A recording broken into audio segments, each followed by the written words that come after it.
I'm Deloris Packard, the author of Anticipatory Grief, Anticipating the Passing of a Loved One. I don't know if you can see it.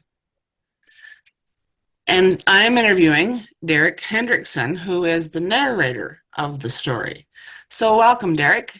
Thank you for Thank joining you. me. Thanks for having me. Yeah. So can you just tell us a quick little bit about your background and how you got into doing the narrating?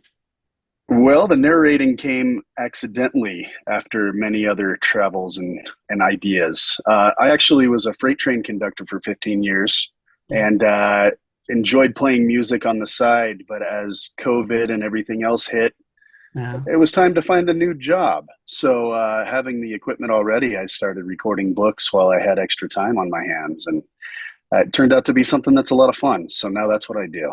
So you're also a musician then? I do play music, Yeah. yes. Right now, I'm playing a little bit more of a manager side of things, and I help produce music sometimes.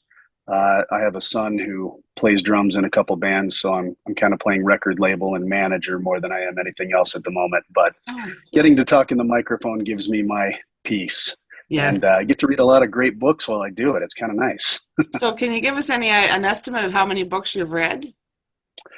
I think right now Audible has about 345 Wow. live with my voice, and I know there's quite a few thousand purchased. So, if nothing else, maybe I'm putting a couple people to sleep or teaching them something. One of the Yeah, two. yeah, for sure. Um, the anticipatory grief, did you enjoy reading that? Is that something your normal genre, or do you have a preferred genre? Well, What you kind know, of your books? your book is very fascinating. I know, anticipatory grief is something that I don't think any of us talk about using that term unless we've seen it or heard it somewhere. You even Right, allude to that in your book. You mentioned that somebody mentioned that to you, and it was something that was more normal than perhaps any of us have thought of. right, I personally, I've gone through some loss in my time. My wife passed away kind of unexpectedly a number of years ago. This was not something I could anticipate, so I've had to look at it backwards. So right, looking at your book and seeing that as an option to maybe work with you, I was kind of drawn to your book in the fact that grief is a hard thing for us all to kind of grasp, and grief is a very fascinating thing because each of us do it differently. Some of right. us takes a long, long time. Having to do it in anticipation of loss is something even more extreme, kind of on the opposite side, and having some stories like you have in your book and having some different perspectives, I think is very helpful for all of us, knowing that somebody in our lives at some point may get sick, may have an issue, may pass because we are all immortal. And I found your book very heartwarming. At the same time, it's a great reassurance to have some of these stories to look back at and refer to when we do find ourselves in this situation. So Yeah. I felt like it was a very good book, and I was very happy to be a part of it. So Oh, thank you for thank you. that. Yeah. And you've done a wonderful job on reading it. I've enjoyed listening to it being read. Well, Yeah. thank you. Yeah. Thank you. I look forward to passing it around so everybody else that buys it can grab it and listen to it as well.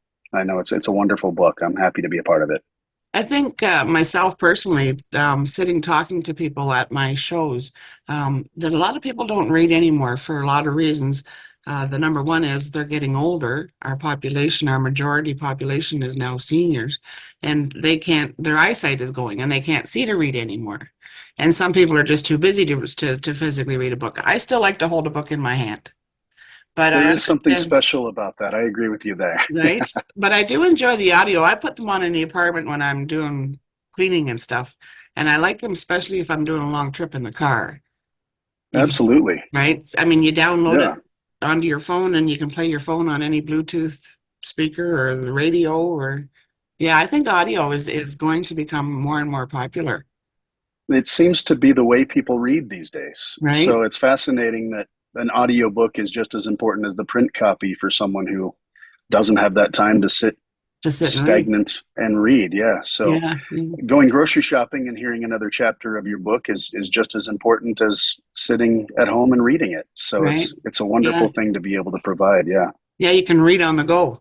Like you can have Yes. it's in your ear, you can read on the And go. honestly, it keeps me awake sometimes better than a song I already know and have heard a number of times. If I'm thinking in a different way while I'm driving somewhere, Right. sometimes a book is the right way to be as well. So I Yeah, I get it. really enjoy it on a long trip. I can get right Yes, into it. it's Yeah. very good.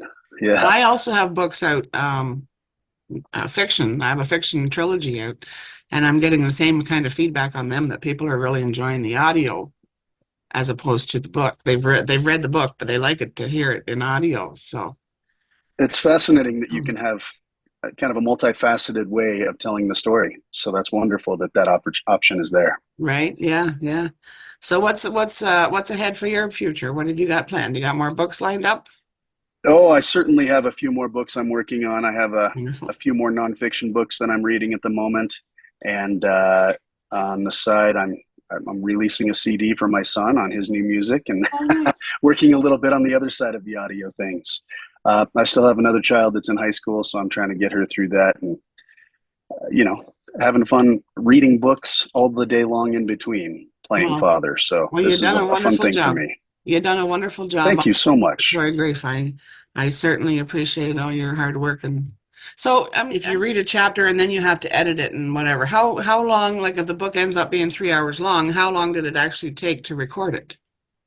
On average, at least in my world, a little bit more than 2.5 times the length of the final book. So I'll read the book first before I record it, just so that I have the tone. I'll record it, and then the occasional cough or mumble or stumble. Sometimes I'll try to repeat myself while I'm recording, and then I have to take out those stumbles. And then obviously we edit later to make sure that there are none of those remaining. So I tend to listen to the book 2 or 3 times. I get to know the book pretty well Right. by the time the book is ready to be published. And I don't know, it's kind of a special thing to me too, because if it's a good book, it's something I've been able to enjoy 2 or 3 times. And that way I can tell people about it later and Yeah.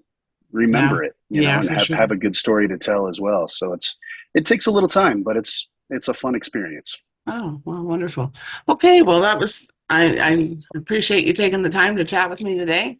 And here's hoping that as I hope it sells as good in audio as it has in paperback.